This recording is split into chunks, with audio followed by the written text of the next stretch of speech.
seperti bola api tapi merah. Ini yang saya ambil di salah satu dukun di tempat yang terkenal, Alas Roban, Ceng. Nah, ketika dibicarakan masalah uang itu berapa, Ceng? Saya beli makhluk Gondorowo dari orang dukun Alas Roban itu. 250 juta. Ceng.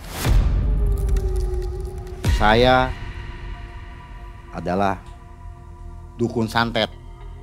Ini tanda merah ini, tanda merah kotak kematian. Kalau yang hijau ini adalah untuk membunuh pesaing bisnisnya. Jadi ongkos untuk nyantet orang itu nggak murah ya, Mbak ya? Nggak murah, Mang. Makanya saya kaget. 2005 250 juta, Mang. Dari dukun yang ada di Alas Roban waktu itu. Kalau sekarang bisa miliaran mungkin tuh ya? Bisa jadi. Dinding-dinding rumahnya dipenuhi simbol-simbol kuno yang hanya dimengerti oleh segelintir orang. Di sana, dia meramu kekuatan yang tak terlihat. Menggunakan jimat-jimat, boneka, dan mantra-mantra yang hanya dia yang tahu cara mengendalikannya. Di balik senyumnya yang dingin, ada rahasia besar. Dukun santet tidak hanya menjadi perantara antara manusia dan dunia gaib. Dia sendiri telah lama berada di antara dua dunia. Separuh manusia, separuh bayangan yang menakutkan. Ngerinya berada di ruang praktek dukun ini dialami oleh Abah Aceng.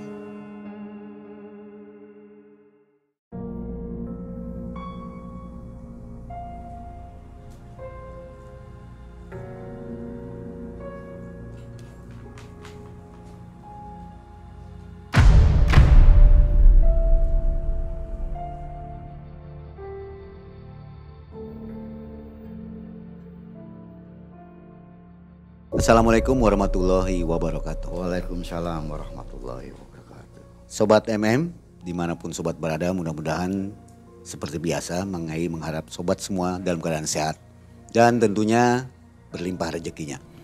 Hari ini ada narsum, wah keren nih hari ini narsum kita. Namanya Abah Aceng. Kalau dari namanya ini udah ketahuan nih, Aceng. Bukan orang Cina ya, Aceng itu ya, bukan Chinese ya. Orang Sunda asli nih. Abah Aceng, apa kabar Bah? Alhamdulillah sehat. Abah Aceng ini seseorang yang memiliki banyak kisah-kisah tentang mistis. Yang ini mau diceritakan tahun 2005 ya Bah ya? Ya. Kejadian waktu Abah Aceng pergi ke tempat dukun lah gitu ya Bah ya? Ya, Kurang lebih gitu ya? betul. Dan Abah menyaksikan betapa mengerikannya jual beli genderuwo. Ada harganya Bah ya? Ada harganya. Itu waktu tahun 2005 sampai ratusan juta Bah. Betul.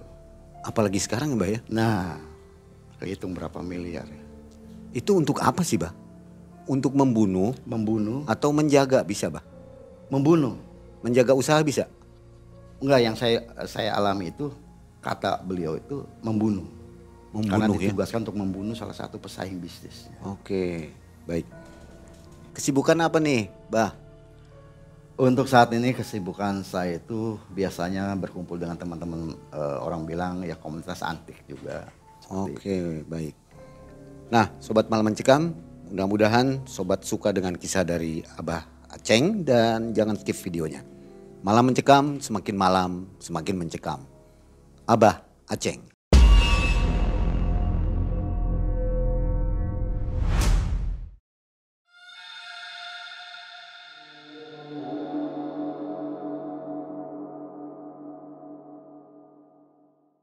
Gini Mang, kisah ini saya alami pada tahun 2005. Saya berteman dengan beberapa teman, diantaranya salah satunya adalah anak dari juru pelihara makam keramat wali itu. Kurang lebih ada 3 orang di situ. Saya berteman dengan Asep, Otong, Teddy, dan saya. Di sana saya banyak mendapatkan salah satu pengalaman yang menarik, mungkin mistis juga. Nah, ketika itu jam 7 malam setelah Isya, saya diajak bertemu di salah satu tempat ya biasanya dikenal sama mereka itu Mabes, salah satu warung dekat makam keramat wali itu. Nah di sanalah mereka berkumpul, kopi, minum kopi, ngemil segala macam lah. Nah posisi duduk saya itu warung itu seperti huruf L. Nah saya betulan di huruf L-nya itu di ujung dan langsung melihat ke salah satu makam keramat wali itu. Nah di belakang makam keramat wali itu ada salah satu pohon besar di belakang makam keramat wali ini. Nah ketika asiknya obrolan itu dan saya hanya mendengar obrolan mereka itu, teman-teman saya itu tidak 100% saya serius mendengarnya. Karena saya melihat sesuatu hal adalah satu bayangan di belakang pohon besar itu. Nah di sanalah saya melihat salah satu sosok perempuan dengan usia lanjut, nenek-nenek lah gitu ya. Dengan rambut panjang putih. Baju apa tuh, Bang? Seperti kayak kemben gitu lah. Zaman dulu aja baju zaman dulu kemben gitu. Tapi warnanya hitam bukan putih gitu. Tapi rambutnya panjang ngegurai di depan wajahnya dia sampai ke mungkin ke bawah lah gitu. Karena saya tidak memperhatikan itu, tapi saya memperhatikan wajahnya yang menatap saya. Nah dari situlah saya dengan sosok nenek itu saya seakan-akan ada bahasa memanggil saya. Nah bahasa ini bahasa daerah yang ada di Cirebon. Bahasanya cung, cung, cung 3 kali. Menecung. Nah, saat itu saya diam memandang terus posisi nenek-nenek itu. Tapi saya tidak beranjak dari tempat duduk saya hanya diam memandang. Teman saya yang sebelah kiri itu si Asep tuh noel saya. Bengong, kenapa, ada apa? Nggak tahu. Ngomong sih ada apa? Jangan bikin saya ini nantinya. Apa sih? Gini, di belakang pohon itu. Nah, akhirnya mereka serius mendengar cerita saya. 3 orang ini mendengar cerita serius saya bilang bahwa di pohon itu, di balik pohon itu ada seorang perempuan usia lanjut, tua renta dengan rambut yang panjang. Tapi putih rambutnya panjang. Akhirnya dalam obrolan itu saking seriusnya dipecahkan oleh salah satu temannya datang, temannya dari teman saya itu. "In siapa nih?" Nah dengan bahasa Jawanya, dengan bahasa daerahnya yaitu Cirebon. "Siapa Sep?" "Ya teman saya." "Siapa namanya?" "Aceng." Nah saat itulah orang itu memandang saya diam sambil senyum dan berkata dalam hitungan 5 menit 10 menit melihat saya itu, "Wah, Baturi Ira teman kamu itu pendampingnya wong tua." Nah dari situlah obrolan itu sampai malam banyaklah peziarah tuh datang ke situ. Karena mendekati malam jam 9 jam 10 banyak orang berziarah berdoa di depan makam keramat itu yang dulu terbuka luas tanpa ada pagar pembatas saat itu. Dan sekarang sangat beda sekali tahun sekarang ini, dalam artian 2000 ini lebih jauh lebih rapi lah gitu. Nah dari situ hal-hal yang menarik dari beberapa obrolan sampai dengan kejadian itu saya pulang pun dengan kondisi yang tidak percaya gitu.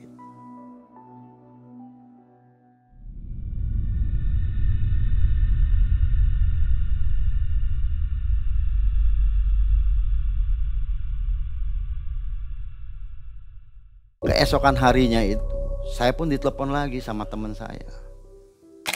"Ceng, biasa kumpul di Mabes." Nah, ketika saya kumpul di Mabes, saya datang sana sendirian. Ternyata yang datang tuh cuma hanya Asep yang menelpon saya. Yang 2 lainnya tidak datang. Nah, ketika itu tepat malam Jumat Kliwon. Karena nunggu lama di warung itu teman-teman yang gak datang, gak aktif HP-nya ditelepon. Akhirnya mengajaklah teman saya Asep ini ke saudaranya.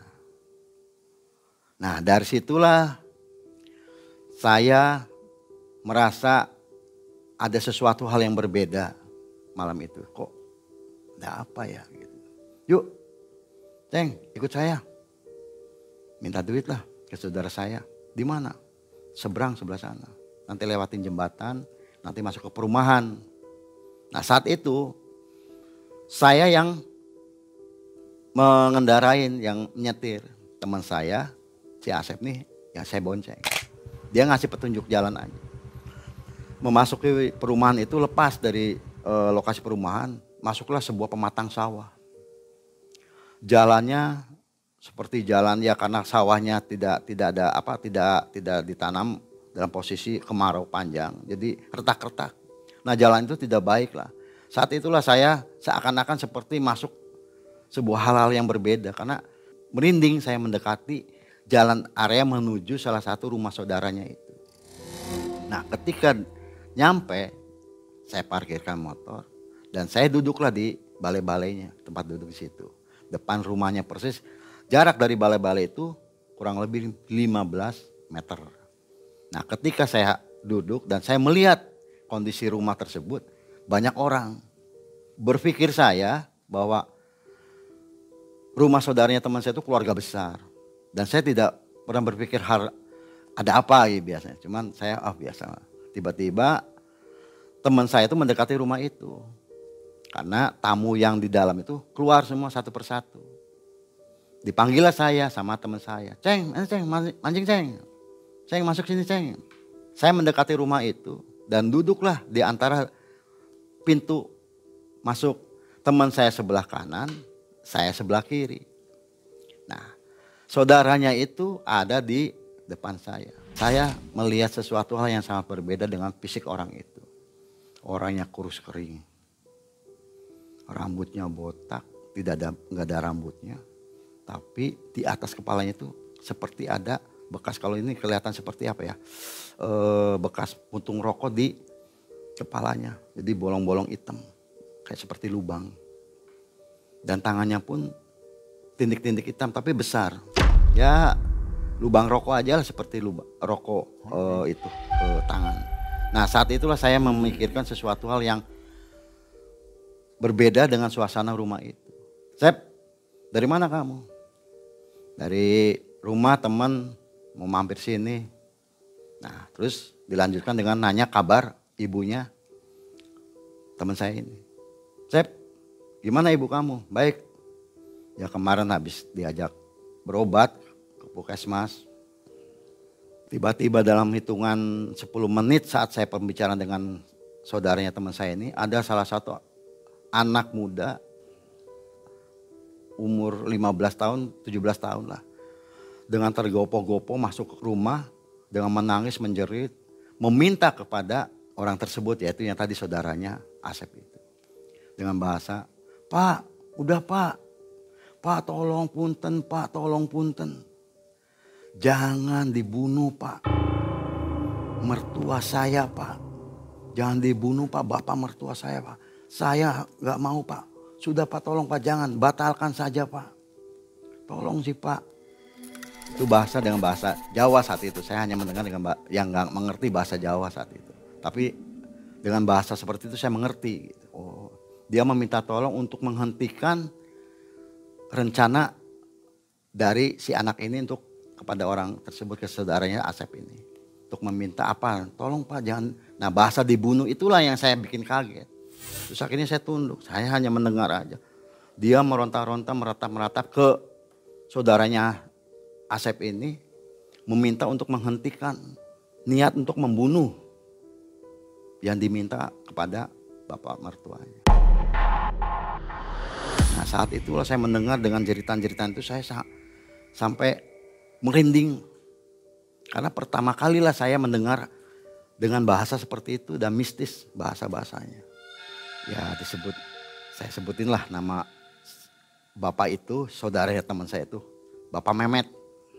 Gak bisa, karena kamu sudah membuat perjanjian dengan saya. Ketika orang itu meminta-minta itu, akhirnya dengan bahasa dari Pak Mehmet ini, udah kamu pulang, kamu nanti besok datang lagi. Seperti itu. Saat itu saya mendengar Pak Mehmet mengatakan pada teman saya, saudaranya, Sep, saya mau ngajak teman kamu ke ruangan saya. Dan saya menoleh ke teman saya Asep, Sep gimana Sep?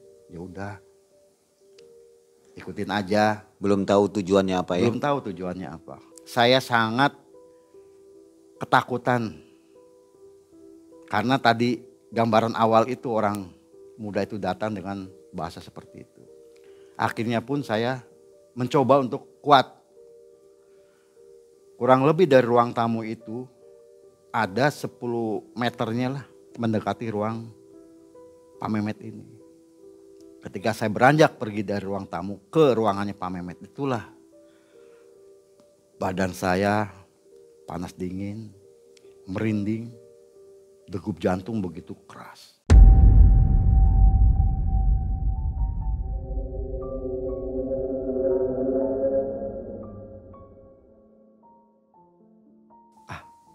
Saya hilangkan lah pikiran-pikiran yang seperti itu. Akhirnya ketika pintu dibuka, dipanggillah saya. Namanya siapa? Aceng Pak. Ya, ayo Ceng, sini Ceng. Masuk sini. Ketika masuk ke ruangan itu, dinyalakan lampu. Dan lampunya itu lampu bohlam warna kuning. Lampu ayam. Lampu ayam. Kurang lebih ada 2 lampu di situ. Diputuslah pemikiran saya dengan bahasa dari Pak Mehmet. Ceng, ini tempat kerja saya. Tempat ritual saya. Saya adalah dukun santet. Saya sering dipakai sama orang-orang bisnis. Dan saya tidak bekerja hanya di Indonesia, tapi di luar negeri pun saya pernah dapat pekerjaan seperti itu, Ceng. Belak-belakan dia ya? Tanpa belum tahu nih tujuan ngasih tahu. Abah iya, belum tahu. Belum tahu apa tujuan diajak saya ke situ. Makanya saya hanya mendengar. Saat dia menoleh ke kanan memperlihatkan salah satu garis merah di temboknya dengan beberapa kotak kayu. Seperti kotak mayat lah, keranda seperti itu. Ini tanda merah ini. Tanda merah kotak kematian. Kotak ini adalah keranda orang-orang yang sudah saya santet. Saya bunuh. Kalau yang hijau ini adalah orang-orang yang dipesan sama pesaing bisnisnya sebagai calon mayat. Atas suruhan seseorang untuk membunuh pesaing bisnisnya. Jujur saya lakukan ini semua. Saya butuh yang namanya uang. Saat itu mulai badan saya seperti lemas. Karena baunya berbeda dengan ruangan yang ada di ruang tamu. Ketika masuk itu pengap. Kok sangat beda sekali. Karena bilang mayat itulah yang saya dengar. Seperti saya mayat, berarti saya berpikir. Yang di garis merah itu berarti udah mati semua. Apakah rohnya ada di sini atau gimana, karena saya penasaran dengan itu. Nah, saat saya merenung, dipanggillah saya, Ceng, sini, ikut saya. Saya diajaklah salah satu ke pojok ruangan yang ada kotaknya sudah terbuka. Kurang lebih tingginya sedada karena saya bisa melihat apa yang ada di isi kotak keranda itu.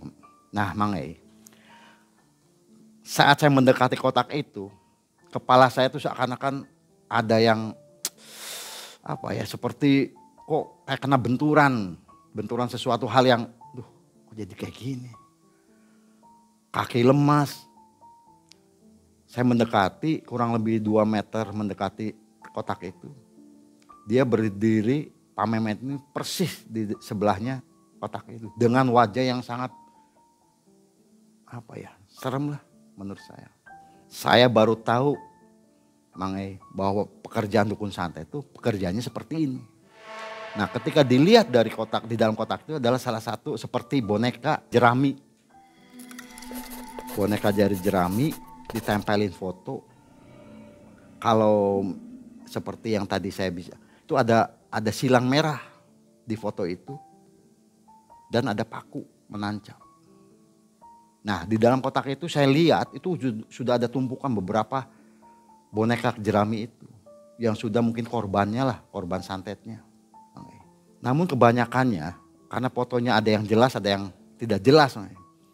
Sepertinya ada orang Chinese, kayak ada orang Jawa juga, kayak ada dengan posisi wajah-wajah yang berbeda lah. Mungkin bahasa ada sedunia lah wajah-wajah, ada Cina, ada ini. Nah saat itu saya diam. Saya diam seperti diam ketarik. Seperti ada sesuatu hal yang mungkin bahasa. Lihat saya gitu. Saya lihatin dari ujung ke ujung kurang lebih 1,5 meter itu saya lihat. Dengan tanda merah, tanda merah, tanda merah. Apa tanda merah ini juga darah? Karena merahnya berbeda. Karena kayak darah, apa namanya tuh, kayak darah ayam tapi udah kering gitu. Mang Ei. Ketika keheningan saya melihat foto-foto tersebut, dipanggillah saya dari belakang. Dengan menepuk punggung saya. Ceng, sini. Ikut saya. Lihat yang kotak garis hijau. Saat itu saya mendekati karena tangannya Pak Mehmet itu memegang bahu saya. Seakan-akan mengajak ke sana. Iya, lihat. Dibukalah salah satu kotak yang di atas, salah satu kotak kurang lebih ada 3 kotak, 1, 2, 3. Dibukalah kotak itu. Ini, Ceng, salah satu yang akan saya kerjain malam ini. Ini, orang ini adalah pesaing bisnisnya yang sekarang saya kerjain. Dari situlah saya membayangkan, karena foto itu ada 2 suami istri. Foto di boneka jerami itu fotonya berdua sama istrinya. Jadi ada laki ada perempuan. Nah, tapi tidak ada paku saat itu. Polos. Makanya saya berpikir jenak Mang Ei. Berpikir sejenak, oh beda ya. Berarti yang itu udah mati nih. Karena bentuknya silang di foto itu dan ada paku. Nah mulailah di situ Mang Ei. Saya sangat berpikir, aduh. Saya dengerin nih calon bakal mati hari ini. Karena saat itu mulailah kanan kiri nih Mang Ei. Seperti ada sesuatu hal yang bayangan atau apalah, akhirnya saya seperti itu. Karena ruangan tersebut dengan lampu yang bohlam itu, yang warna kuning itu. Kotak mayat keranda itu. Sebelah kiri saya yang hijau ini, yang di depan saya itu yang dibuka adalah calonnya yang bakal disantet. Kok yang sebelah kiri ini seperti ada gerakan, bergerak gitu.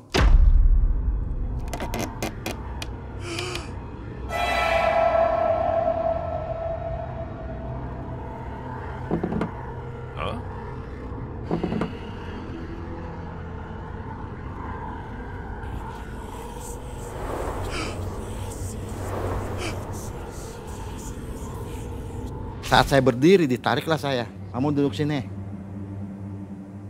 Sebelah sini. Duduknya ya pokoknya posisinya ruangan itu ada tempat meja dan balai-balai kecil ya berbentuk huruf L juga lah seperti itu. Nah ketika saya duduk, dia duduk di meja dekat meja duduk di tempat kerjanya dia, meja itu. Memasuki sekitar mendekati jam 12 malam Mang Ei. Dia tanpa bicara sedikit pun, saya pun diam karena badan saya mulai kejang-kejang lah, dalam arti merinding total lah. Saya menyebut dalam hati dengan beristighfar, Mang Ei. Astagfirullah. Takut enggak kamu, Ceng? Ya takut ya, Pak. Posisi kayak gini. Saya duduk di tempat yang tidak biasanya. Kalau Asep nggak masuk ya? Nah, gini Mang Ei, ini sangat unik. Bahasa tadi Mang Ei bilang, kenapa Asep nggak masuk? Saya tanya, Pak, berarti Asep sering main ke sini, sering diajak ke sini. Dengan tersenyum, ya enggak Ceng. Siapapun itu, anak saya, saudara saya, istri saya, siapapun, tidak ada yang pernah saya ajak. Mulailah saya berpikir di situ, Mang aduh, jadi cuma saya yang diajak masuk ke ruang ritualnya. Saudaranya sendiri, Asep teman saya, tidak pernah diajak sama sekali. Ketika dia menceritakan hal itu, Mang saudaranya, anaknya, istrinya sampai tidak diajak, tidak pernah diperlihatkan ruang kerjanya. Kenapa? Saya bertanya balik ke diri saya, kenapa kok saya diajak, ada apa? Akhirnya berpikir, saya sangkut pautkan dengan kejadian 2 hari yang lalu ketika saya di warung itu. Nah, saya disangkut pautkan dengan hal ini, apakah Mang makanya si Pak Mehmet ini ngelihat saya ada sosok atau apakah, saya nggak mengerti.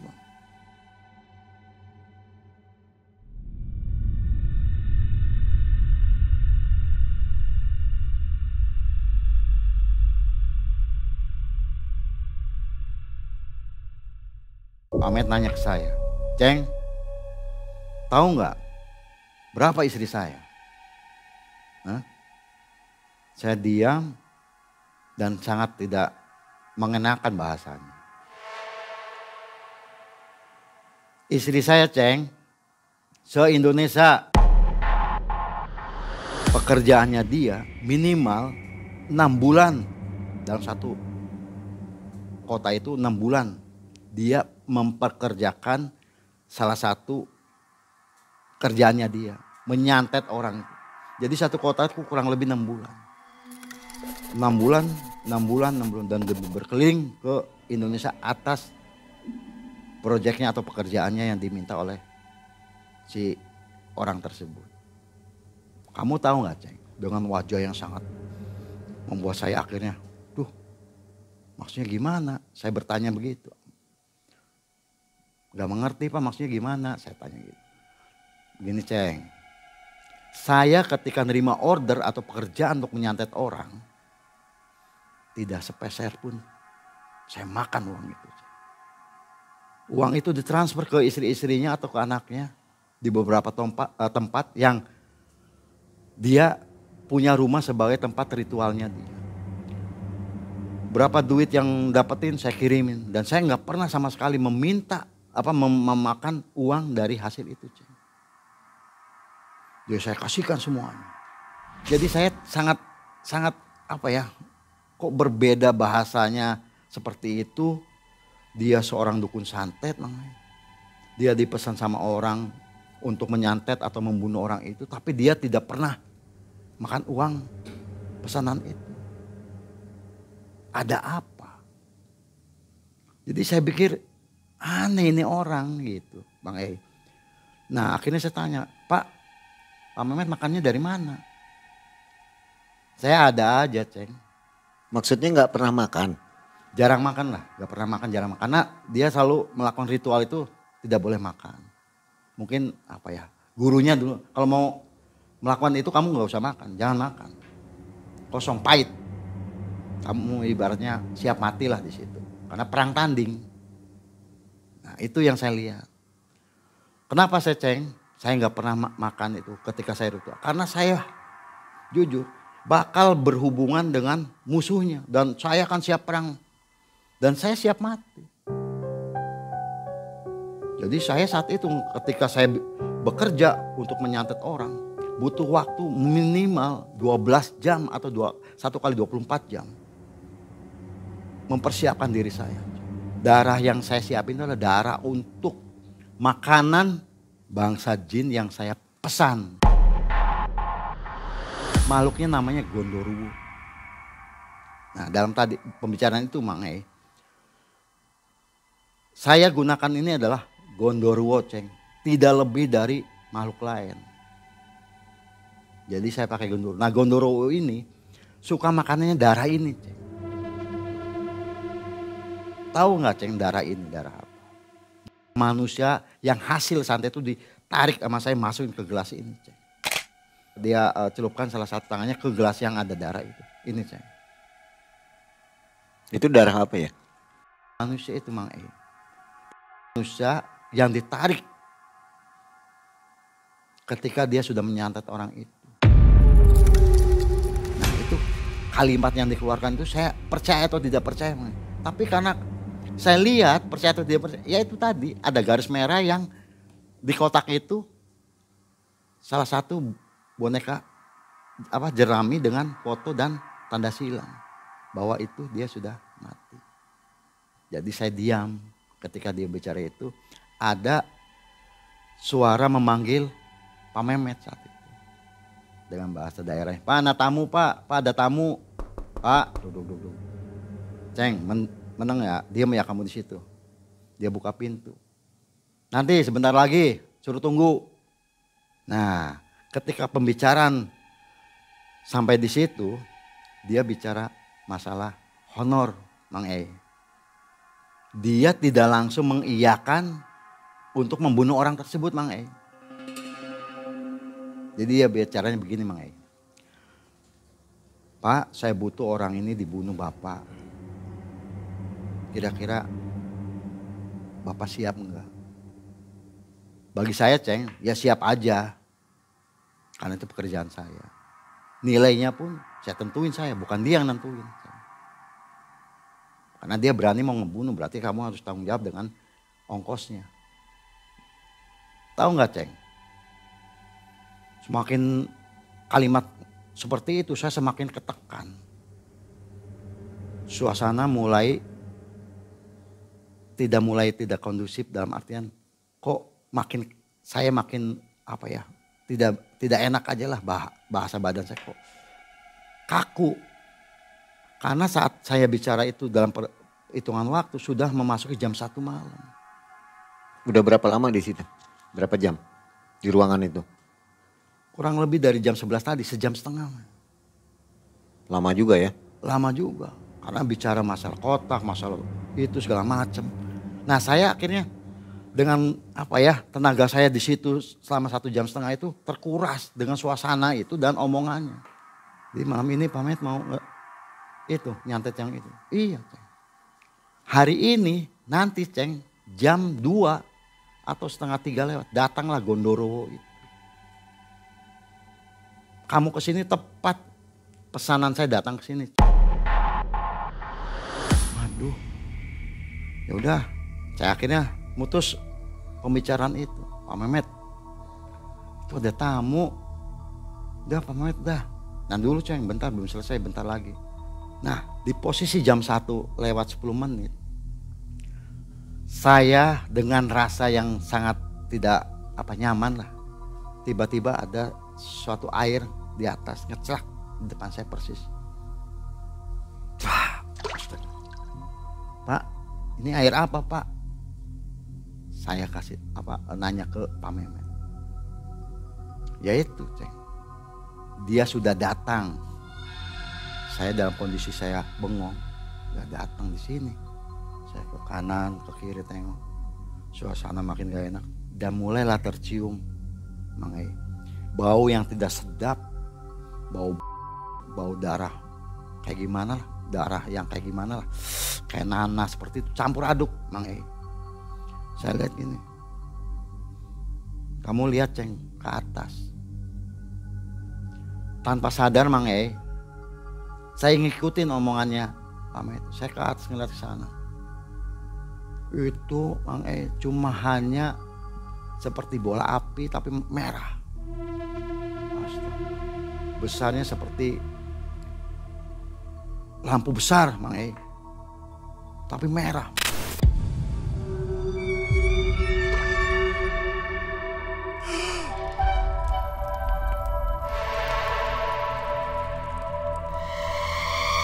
Ini yang saya ambil di salah satu dukun di tempat yang terkenal, Alas Roban, Ceng. Ini Gondorowo ini bisa ditangkap sama dukun yang ada Alas Roban tidak sembarangan, Ceng. Ritualnya sangat hebat. Makanya mahal, Ceng. Saya beli Gondorowo ini mahal karena pemesannya bilang yang paling mahal, Pak. Jadi si pemesan ini memesan si orang yang memesan untuk membunuh salah satu pesaing bisnisnya itu dengan memesan makhluk Gondorowo yang paling mahal. supaya dia aman, tidak menyerang, diserang lagi lah seperti itu. Karena posisinya ketika ngeritual akan perang tanding gitu Mang Ei. Nah disitulah saya, oh, apakah musuhnya juga sama harganya Gondoruonya? Apakah memang sama dengan kekuatan yang sangat dahsyat seperti apa? Nah di situ Mang Ei saya kok kayak jual apa gitu ya, orang dengan membeli ini, tapi saya sangat tidak nyamannya begini Mang Ei. Orang memesan seenak jidat dengan harga sekian ratus juta atau sekian berapa gitu, cukup hanya membunuh. Apakah tidak mau berpikir akan kembali, dia nanti pun akan dibunuh lagi sama orang yang mungkin maaf dendam dari anaknya.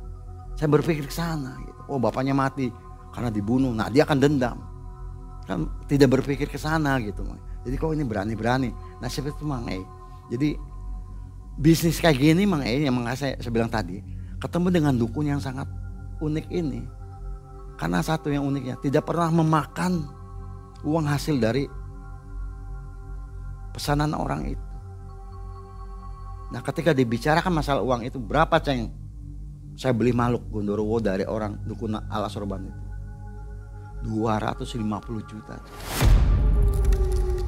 Tiba-tiba Mang, dengan bahasa seperti itu, mulailah pusing kepala saya Mang Ei. Saya seperti mau kerasukan. Badan saya mulai panas, pusing kepala. Ketika tadi itu ada tetesan air kayak air liur itu, mulailah bau yang tidak enak, ada bangkai, darah, terus kayak bau yang pokoknya sangat tidak enak. Itu yang membuat kepala saya pening Mang Ei. Pening, badan saya mulai panas. Akhirnya bicaralah si Pak Mehmet itu. Ceng, dah cukup.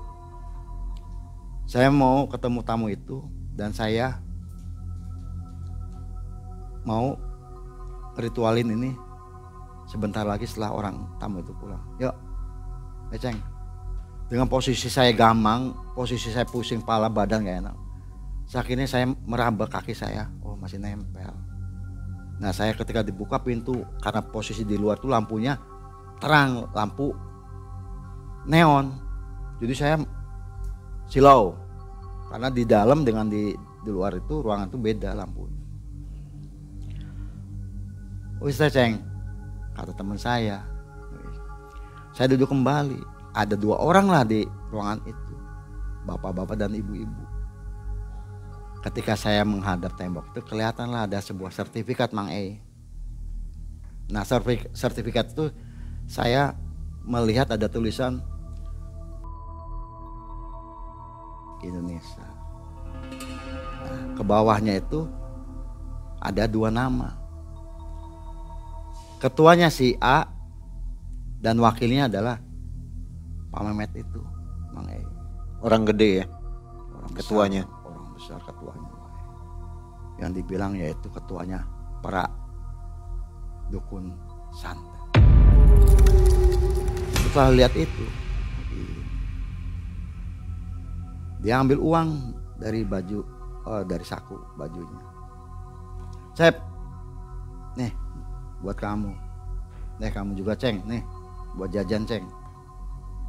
Berapa itu Pak? 50.000, 2005 50.000. Ya mungkin menurut saat itu besar. Ya, wis, dah pulang. Saya salaman, pergi. Saya minta teman saya, Sep, ente yang nyetir lah. Karena badan saya Mang Ei udah mulai nggak benar. Nah ketika pulang itu Mang Ei, perasaan tuh lama ke tempat rumahnya si Asep itu, ke rumahnya teman saya itu, kayak diputar-putar Mang Ei. Jalan yang dari awal datang dan pulang tuh seperti dia sama Mang Ei. Nah jam 2:30 itu Mang Ei, sebelum ke rumahnya teman saya itu si Asep, diajak ke warung beli rokok. Ceng, beli rokok dulu lah sama kopi sebelum ke rumah. Saya masih berpikir uang ini dari uang, ya Mang Ei tahu ya, Bawa uangnya uang dari seorang dukun santet. Jadi saya pikir nggak mau lah. Akhirnya ketika turun dari motor, saya ambil uang 50.000 itu yang dikasih sama saudaranya si Asep tuh, dukun santet itu, Pak Mehmet. Saya kasihkan ke Asep. Sep, nih buat kamu lah 50-nya. Loh, saya udah dapet ya, itu kan buat ente. Enggak buat kamu aja lah. Apa sih Ceng? Enggak lah, udah saya rokok aja lah sebungkus. Udah gitu aja nih, si kembalinya buat kamu. Udah ini 50, kamu beli rokok. Rokoknya apa Ceng? Waktu itu Jarum Super. Nah dari situlah saya pulang. 2 hari kemudian sampai 3 hari diteleponlah saya sama Teddy, teman dekatnya Asep. Ceng, posisi sini enggak? Ya insya Allah lah. Loh si Asep kemana? Si Asep tuh katanya ke Indramayu Ceng. Jadi bisa ketemunya besok. Ya udahlah besok aja. Saya bilang Ted, saya ngumpulnya nanti besok aja. Nah selesai itu kurang lebih 3 hari kemudian karena saya sibuk, Asep dirawat di rumah sakit. Katanya lambung sakitnya. Akhirnya saya bersama 3 orang teman saya itu jenguk ke sana. Ada kakaknya yang jagain. Saya datang ke rumah sakit jenguk, ya nggak bawa apa-apa ya. Ngobrol, kenapa? Saya, waduh sakit nonjok perut saya. Apa kurang makan atau apa saat itu? Nggak tahu lah, pokoknya saya lemes.